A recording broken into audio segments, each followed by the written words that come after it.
नमस्कार दोस्तों, मैं मनीष कुमार इनसाइट के ट्यूटोरियल में आप सभी का स्वागत करता हूं। करंट अफेयर्स के आज के इस सेशन में हम लोग कुछ वैसे प्रश्नों पर चर्चा करेंगे जो पिछले दिनों घटी है और आने वाली किसी भी कॉम्पिटिटिव एग्जाम में करंट अफेयर्स के दृष्टिकोण से इंपॉर्टेंट हो सकते हैं। तो आशा करूंगा कि वीडियो को आप पूरा देखिएगा और इस चैनल को लाइक शेयर और सब्सक्राइब जरूर कीजिएगा, ये आपसे रिक्वेस्ट है दोस्तों। तो चलिए इसी के साथ शुरुआत करते हैं आज के इस सेशन को। आज के इस सेशन का सबसे पहला क्वेश्चन है, प्रतिवर्ष किस तिथि को नेशनल पाइनएप्पल जूस डे मनाया जाता है?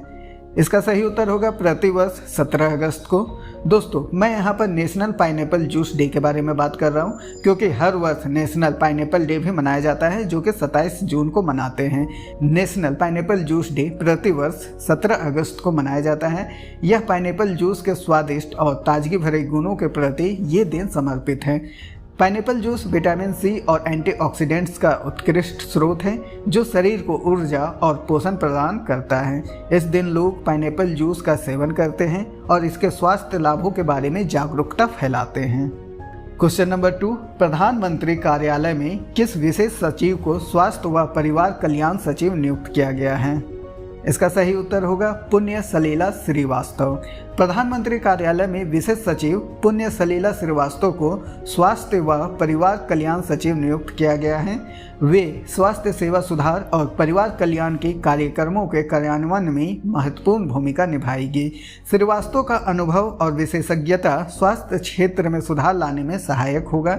उनकी नियुक्ति के साथ सरकार का लक्ष्य स्वास्थ्य सेवाओं की गुणवत्ता को बढ़ाना और देश भर में स्वास्थ्य सुविधाओं को बेहतर बनाना होगा। यह निर्णय भारतीय स्वास्थ्य प्रणाली को सशक्त बनाने के लिए उठाया गया है।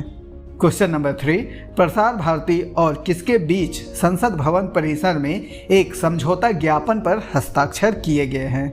इसका सही उत्तर होगा संसद टेलीविजन। प्रसार भारती और संसद टेलीविजन के बीच संसद भवन परिसर में एक समझौता ज्ञापन पर हस्ताक्षर किए गए हैं। ये समझौता संसद की कार्यवाही के सीधा प्रसारण और जनता तक उसकी पहुंच बढ़ाने के लिए किया गया है। इस समझौते के तहत संसद टेलीविजन संसद की कार्यवाही को और अन्य महत्वपूर्ण चर्चाओं का सीधा प्रसारण करेगा।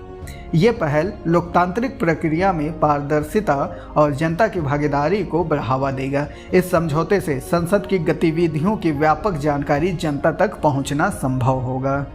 क्वेश्चन नंबर 4, हाल ही में कौन 18 अगस्त को कुवैत की आधिकारिक यात्रा पर रवाना हो गए हैं? इसका सही उत्तर होगा डॉक्टर सुब्रमण्यम जयशंकर। विदेश मंत्री डॉक्टर सुब्रमण्यम जयशंकर 18 अगस्त को कुवैत की आधिकारिक यात्रा पर रवाना हुए हैं। इस यात्रा का उद्देश्य भारत और कुवैत के बीच द्विपक्षीय संबंधों को और मजबूत करना है। विदेश मंत्री जयशंकर इस यात्रा के दौरान कुवैत के उच्च अधिकारियों के साथ बैठक करेंगे और विभिन्न मुद्दों पर चर्चा करेंगे। इस यात्रा के दौरान दोनों देशों के बीच व्यापार, ऊर्जा और सांस्कृतिक सहयोग पर समझौता होने की उम्मीद है। यह यात्रा भारत और कुवैत के बीच संबंधों को और गहरा करने का अवसर प्रदान करेगा।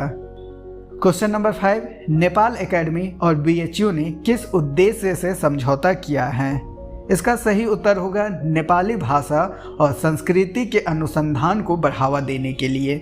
नेपाल एकेडमी और बनारस हिंदू विश्वविद्यालय, जिसे हम लोग बीएचयू के नाम से भी जानते हैं, नेपाली भाषा और संस्कृति के अनुसंधान को बढ़ावा देने के लिए एक महत्वपूर्ण समझौते पर हस्ताक्षर किए हैं। इस समझौते का उद्देश्य नेपाली भाषा और साहित्य और संस्कृति के अध्ययन और शोध को बढ़ावा देना है।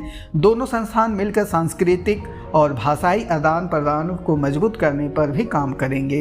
ये पहल दोनों देशों के शैक्षिक और सांस्कृतिक सहयोग को एक नई दिशा प्रदान करेगी। क्वेश्चन नंबर 6, नौसेना संबंधों को मजबूत करने के लिए आईएनएस तबर ने कौन सा दौरा किया? इसका सही उत्तर होगा डेनमार्क के एस्बर्ज बंदरगाह दौरा।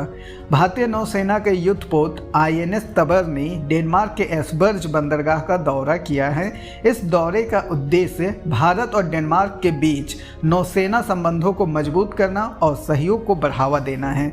इस दौरे के दौरान आईएनएस तबर ने डेनमार्क की नौसेना के साथ संयुक्त अभ्यास किया और सामरिक मुद्दों पर विचार विमर्श किया। यह दौरा भारत का समुद्री सुरक्षा और सामरिक साझेदारी को और मजबूत करने की दिशा में एक महत्वपूर्ण कदम माना जा रहा है। आईएनएस तबर का यह दौरा द्विपक्षीय संबंधों में एक नई ऊंचाई को दर्शाता है।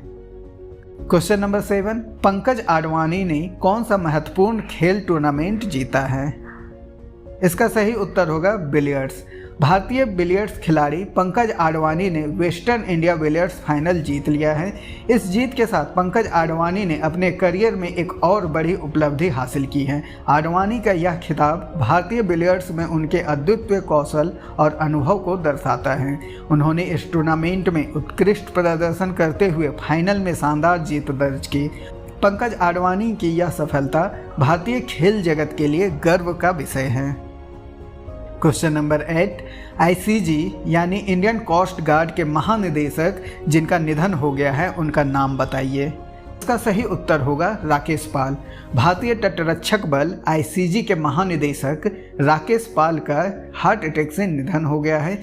राकेश पाल ने भारतीय तटरक्षक बल में कई महत्वपूर्ण पदों पर सेवाएं दी थी और उनके नेतृत्व क्षमता की प्रशंसा की जाती थी। उनके निधन से भारतीय तटरक्षक बल को अपूरणीय क्षति हुई है।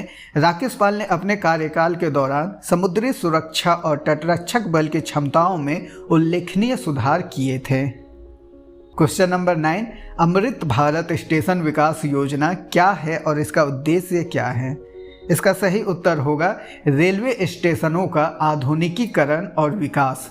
अमृत भारत स्टेशन विकास योजना यानी ABSDP भारत सरकार की एक महत्वाकांक्षी परियोजना है जिसका उद्देश्य देश भर में रेलवे स्टेशनों का आधुनिकीकरण और विकास करना है। इस योजना के तहत स्टेशनों के बुनियादी ढांचे, सुविधाओं और यात्री अनुभव में सुधार किया जाएगा। योजना का लक्ष्य देश के प्रमुख स्टेशनों को विश्व स्तरीय सुविधाओं से सुसज्जित करना और यात्रियों की सुरक्षा और सुविधा में वृद्धि करना है। ABSDP के माध्यम से भारतीय रेलवे की छवि को और भी अंतर्राष्ट्रीय स्तर पर बेहतर बनाने का प्रयास किया जा रहा है। इस योजना से देश भर के रेलवे स्टेशनों का व्यापक विकास सुनिश्चित की जाएगी। क्वेश्चन नंबर 10, भारत सरकार द्वारा किस डिजिटल प्लेटफॉर्म का शुभारंभ किया गया है जो कृषि डेटा को प्रबंधित करने में सहायक है। इसका सही उत्तर होगा कृषि DSS। भारत सरकार ने 16 अगस्त 2024 को कृषि डिसीजन सपोर्ट सिस्टम यानी कृषि DSS नामक एक डिजिटल प्लेटफॉर्म का शुभारंभ किया है। यह प्लेटफॉर्म देश भर में कृषि डेटा का प्रबंधन करने के लिए डिजाइन किया गया है। कृषि DSS के माध्यम से सैटेलाइट इमेज, मौसम डेटा और मृदा स्वास्थ्य सहित विभिन्न प्रकार की जानकारी प्रदान की जाती है। इसका उद्देश्य किसानों को सटीक और समय पर जानकारी प्रदान करना है जिससे उनकी कृषि उत्पादकता और निर्णय लेने की क्षमता में सुधार हो सके। धन्यवाद दोस्तों। अगर ये सेशन आपको पसंद आया हो तो इस चैनल को लाइक, शेयर और सब्सक्राइब जरूर करें। धन्यवाद।